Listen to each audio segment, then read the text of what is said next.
Hello guys, welcome to my channel trading hours. तो चलिए आज हम मूविंग एवरेज पढ़ते हैं।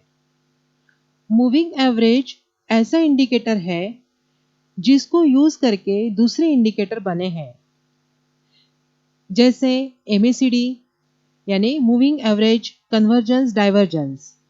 अगर आपने बॉलिंजर बैंड का नाम सुना है तो उसमें भी मूविंग एवरेज का यूज होता है।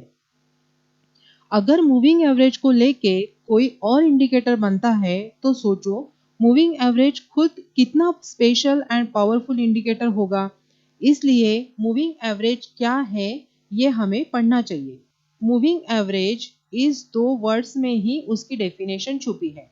अच्छा, तो क्या मूव होता है स्टॉक का चार्ट में? Yes, price. प्राइस जो मूव करता है उसका एवरेज बताता है मूविंग एवरेज। ये एक टेक्निकल इंडिकेटर है। ये एक टेक्निकल इंडिकेटर होता है जिससे हम स्टॉक के ट्रेंड का भी पता कर सकते हैं। हमने पिछले वीक में सपोर्ट एंड रेजिस्टेंस पढ़ा था और आपने शायद उसकी प्रैक्टिस भी की होगी। फिर भी कुछ डाउट है तो वीडियो की लिंक डिस्क्रिप्शन बॉक्स में दी हुई है। सपोर्ट एंड रेजिस्टेंस पहले पढ़ने के पीछे यह कारण था कि हम अभी आगे जितने भी इंडिकेटर पढ़ेंगे उससे हमें कुछ लेवल मिलेगी और वो लेवल एक सपोर्ट एंड रेजिस्टेंस का काम करेगी।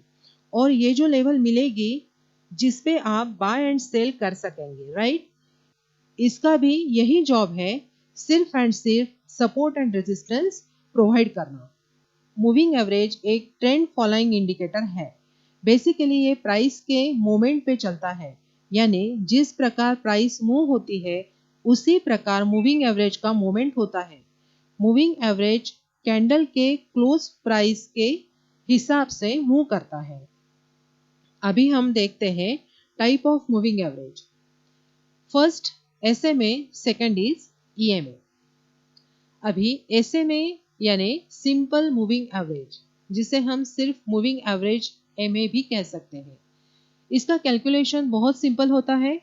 अगर हमें 10 डेज का SMA फाइंड आउट करना है तो हम सबसे पहले कैलकुलेट करेंगे इस तरह से: today's candle close price plus D1 plus D2 plus D3 यानी day 1 plus day 2 plus day 3। ऐसे हमें 9 डेज कैलकुलेट करना है और ये फर्स्ट डे यानी टोटल 10 डेज हो गए और एवरेज निकालना है यानी डिवाइड बाय हम 10 करेंगे तो उसकी वैल्यू आ जाएगी, दैट इज टूडेज SMA।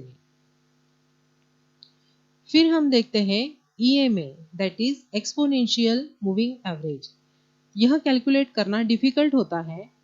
जैसे अगर हमें 10 डेज का EMA कैलकुलेट करना है तो सबसे पहले हमें टूडेज कैंडल क्लोज प्राइस लेनी पड़ेगी, उसके बाद डे 1, फिर डे 2, D3 यानी डे 3, डे 4। ये मैंने रेड नंबर से इंडिकेट किया है क्योंकि यहाँ जो डेज है पहले के जो 3-4 दिन रहते हैं इसको हमें पहले प्रिफर करना पड़ता है और यहाँ इंपॉर्टेंट कैंडल्स होती है। और फिर हमें डे 9 तक क्लोज प्राइस लेनी है यानी टोटल 10 डेज हो गए, डिवाइडेड बाय हम करेंगे 10 क्योंकि हमें इसका एवरेज निकालना है। उसके बाद फिर हमें मिलेगी टूडेज EMA। ऐसे अलग अलग कैलकुलेशन होने से हमें दोनों मूविंग एवरेज अलग अलग दिखते हैं। Now how does moving average works? Moving average का यूज ट्रेडर्स अलग अलग प्रकार से करते हैं और बहुत सारे मूविंग एवरेज चार्ट पे लगा लेते हैं और कंफ्यूज हो जाते हैं। तो फ्रेंड्स, हमेशा याद रखें, जितना सिंपल वे से आप इंडिकेटर को रखेंगे या लगाएंगे उतना ट्रेडिंग करना इजी होता है। क्यों? क्योंकि हमें सबसे पहले प्राइस एक्शन दिखनी चाहिए। अगर इंडिकेटर्स ज्यादा होंगे या ज्यादा लगाएंगे तो कंफ्यूजन बढ़ेगा और ट्रेडिंग करना डिफिकल्ट हो जाएगा। तो जितना सिंपल हो सके उतना सिंपल वे से मैं आपको समझाऊंगी कि मूविंग एवरेज कैसे काम करता है। मूविंग एवरेज से सबसे पहले हम सीखेंगे कि ट्रेंड आइडेंटिफाई कैसे करते हैं। मूविंग एवरेज से ट्रेंड आइडेंटिफाई करने के लिए आपको चार्ट में 15 डेज की मूविंग एवरेज लगानी पड़ेगी, क्योंकि यह सेटिंग सबसे बेस्ट मानी जाती है। यहाँ आप सिंपल मूविंग एवरेज के जगह पे EMA का भी उपयोग कर सकते हैं। अभी चार्ट में जैसे दिया है कि जब प्राइस 50 डेज मूविंग एवरेज के ऊपर चला जाता है तो हमें मार्केट का बुलिश कंफर्मेशन मिलता है। उसके अपोजिट जब प्राइस 50 डेज के नीचे चला जाता है तब हमें मार्केट का बेरिश कंफर्मेशन मिलता है। अभी how can I buy and sell with the help of moving average? So we can buy and sell with SMA or EMA combination. तो हमने यहाँ पे पीरियड्स दिए हुए हैं, short term period, medium term and long term. उसके लिए कौन से कॉम्बिनेशन लगते हैं वो हम देखेंगे। फॉर शॉर्ट टर्म पीरियड और इंट्राडे हम यूज कर सकते हैं 10 डेज एंड 20 डेज का मूविंग एवरेज। फिर medium term and swing trading के लिए हम यूज कर सकते हैं 21 डेज एंड 50 डेज का मूविंग एवरेज का कॉम्बिनेशन। फिर लॉन्ग टर्म के लिए हम यूज करते हैं 50 और 100 डेज विद 200 डेज का कॉम्बिनेशन। ये जो कॉम्बिनेशन मैंने बताया है वो दुनिया में सभी ट्रेडर्स ने टेस्टिंग करने के बाद यूज किए हुए कॉम्बिनेशन है। यहाँ पे कम समय यानी 10 डेज की मूविंग एवरेज है, उसे हम फास्ट मूविंग एवरेज कहते हैं, और वो मूविंग एवरेज प्राइस के ज्यादा क्लोज रहती है। और ज्यादा समय यानी 21 डेज और 50 डेज का मूविंग एवरेज जो है स्लो मूविंग एवरेज कहते हैं, और वह प्राइस के दूर रहती है। यहाँ पे हमने चार्ट में दिखाया हुआ है 2 EMA है। पहला 10 मूविंग एवरेज है, 10 एक्सपोनेंशियल मूविंग एवरेज है, और दूसरा 20 EMA है यानी 20 एक्सपोनेंशियल मूविंग एवरेज। जब इसका क्रॉसओवर हुआ है उसके बाद हमें बेयरिश कन्फर्मेशन मिला है। यहाँ पे सेकंड चार्ट में दिखाया हुआ है जब 10 moving average and 20 moving average का क्रॉसओवर हुआ है उसके बाद हमें बुलिश कंफर्मेशन मिला है। हमने मूविंग एवरेज को पूरी तरह से पढ़ लिया है, बट सिर्फ एंड सिर्फ मूविंग एवरेज के कंफर्मेशन पे ट्रेड नहीं करना है।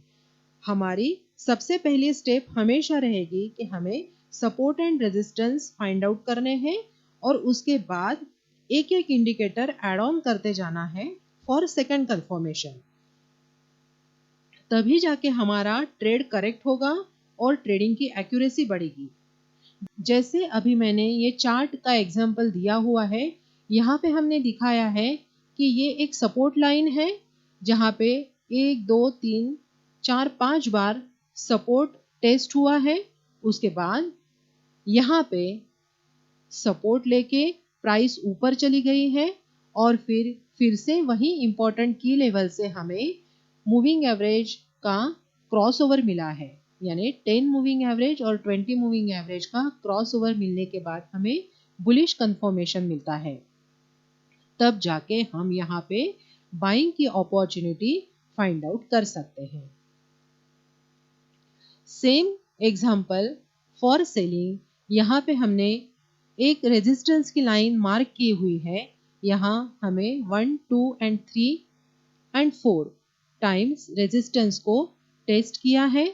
उसके बाद हमें 10 moving average and 20 moving average का क्रॉसओवर मिला है, और फिर बेरिश कंफर्मेशन मिला है।